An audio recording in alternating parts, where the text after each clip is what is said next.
అందరికీ నమస్తే అండి. వైఎస్ఆర్ కాంగ్రెస్ పార్టీలో ఒక క్వార్టరీ ఉంది.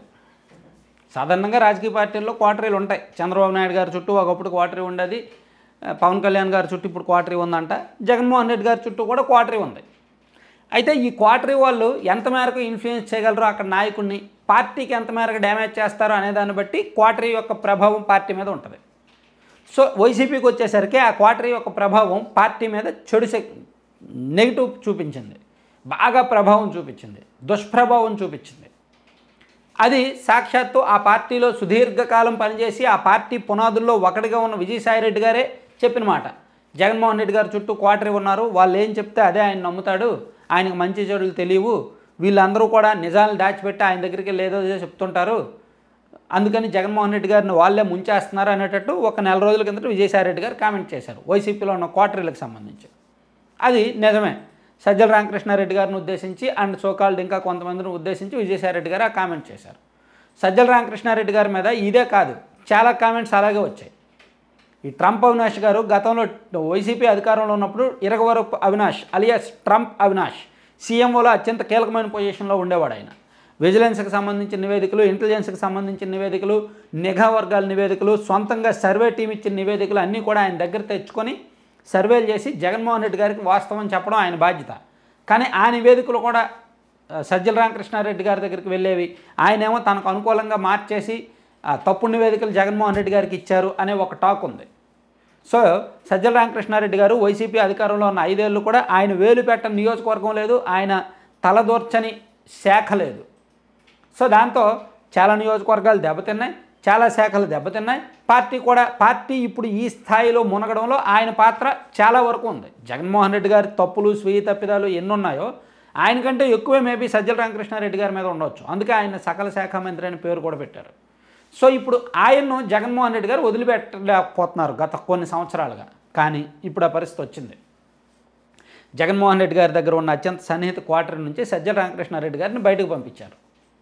ఆయనకు వేరే బాధ్యతలు అప్పచెప్పారు. ఆయన్నేమి వైసీపీ నుంచి బయటకు పంపించలా, క్వార్టరీ నుంచి, జగన్మోహన్ రెడ్డి గారికి సన్నిహితంగా ఉండే క్వార్టరీ నుంచి బయటకు పంపించారు. ఆయనకు కీలకమైన విషయాలు ఆయనకి చెప్పట్లా, కీలకమైన నిర్ణయాల్లో ఆయన అభిప్రాయం తీసుకోవట్లా, కీలకమైన విధానపరమైన అంశాల్లో, పార్టీపరమైన అంశాల్లో ఆయన్ను పరిగణలోకి తీసుకోవట్లా. అది ప్రస్తుతం జరుగుతున్న వ్యవహారం. మరి సజ్జల రామకృష్ణారెడ్డి గారికి సంబంధించిన రోల్ ఎవరికి ఇస్తారు అంటే, కడప పులివెందుల నియోజకవర్గానికి చెందిన సతీష్ రెడ్డి గారికి ఇచ్చే అవకాశాన్ని జగన్మోహన్ రెడ్డి గారు పరిశీలిస్తున్నారు. ఎందుకంటే సతీష్ రెడ్డి గారు కూడా సీనియర్ పొలిటీషియన్. రాజశేఖర రెడ్డి గారి మీద ఆయన పోటీ చేసి ఓడిపోయాడు 4 సార్లు 3 సార్లు. జగన్మోహన్ రెడ్డి గారి మీద కూడా 2 సార్లు పోటీ చేసి ఓడిపోయాడు ఆయన సతీష్ రెడ్డి. ఆ ప్రాంతంలో మంచి పేరుంది, కొంత పట్టు ఉంది. తెలుగుదేశం పార్టీలో సుదీర్ఘకాలం పనిచేశాడు, రాజకీయాలు తెలుసు, శాసనమండలి డిప్యూటీ చైర్మన్గా పనిచేశాడు.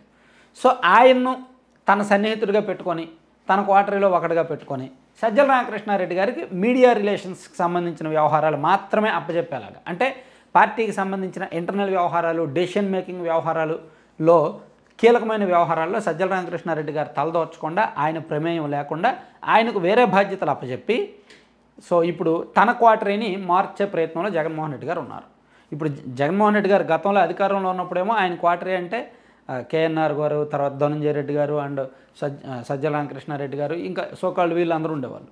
సో ఇప్పుడు జగన్మోహన్ రెడ్డి గారికి క్వార్టరీ అనేది లేదంట. నిజానికి విజయసాయిరెడ్డి గారు చెప్పిన తర్వాత కూడా జగన్మోహన్ రెడ్డి గారు ఆలోచించారేమో, కొంతమందిని దూరం పెడుతూ ముఖ్యంగా సజ్జల రామకృష్ణారెడ్డి గారిని బాగా దూరం పెట్టారు. సో ఇప్పుడు కొంత వైసీపీలో కూడా నెంబర్ 2 పొజిషన్లో బొత్స సత్యనారాయణ గారు ఉన్నారు. ఇప్పుడు జగన్మోహన్ రెడ్డి గారికి అంటే బొత్స సత్యనారాయణ గారికి రాష్ట్రంలో ప్రోటోకాల్ పదవి ఉంది. ఆయన శాసనమండలిలో ప్రతిపక్ష నాయకుడు, ఒక క్యాబినెట్ ర్యాంక్ ఆయనకు ఉంది.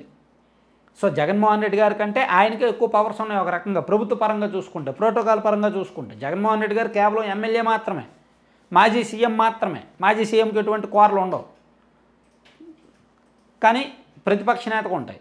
అది బొత్స సత్యనారాయణ గారికి ఉంది. సో వైసీపీలో బొత్స గారు ప్రస్తుతానికి నెంబర్ 2. ఆయనతో పాటు ఇంకా కొంతమంది ఉన్నారు కీలకమైన రోల్స్లో.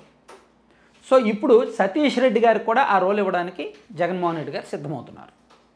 ఎందుకు సతీష్ రెడ్డి గారు 2024 ఎన్నికలకు ముందు టీడీపీ నుంచి వైసీపీలోకి వచ్చారు. వచ్చిన తర్వాత ఆయన నెమ్మదిగా పార్టీకి సంబంధించి కీలకమైన వ్యవహారాలు అప్పచెప్తూ వచ్చారు. ఆయన జాగ్రత్తగానే డీల్ చేస్తూ వచ్చాడు.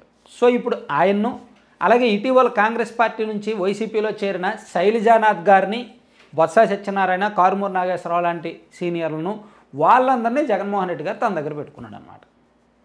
సో వీళ్ళతో పాటు సర్వేలు చేయడానికి వేరే టీం ఉంది. ఐపాక్ కూడా లేదు ఇప్పుడు జగన్మోహన్ రెడ్డి గారి దగ్గర. వైసీపీలో ఐపాక్ కూడా లేదు, ఐపాక్ కూడా వెళ్ళిపోయింది, ఐపాక్ కూడా ప్యాకప్ అయిపోయింది. సజ్జల గారు ప్యాకప్ అంటే సజ్జల గారు కొన్ని నిర్ణయాల నుంచి బయటకు వెళ్ళారు. ఐపాక్ పూర్తిగా వైసీపీని వదిలేసి బయటకు వెళ్ళిపోయింది. ఇప్పుడు కొత్త టీం వచ్చిందనమాట. మరి దీని ప్రభావం ఎలా ఉంటుందని చూద్దాం. Thank you.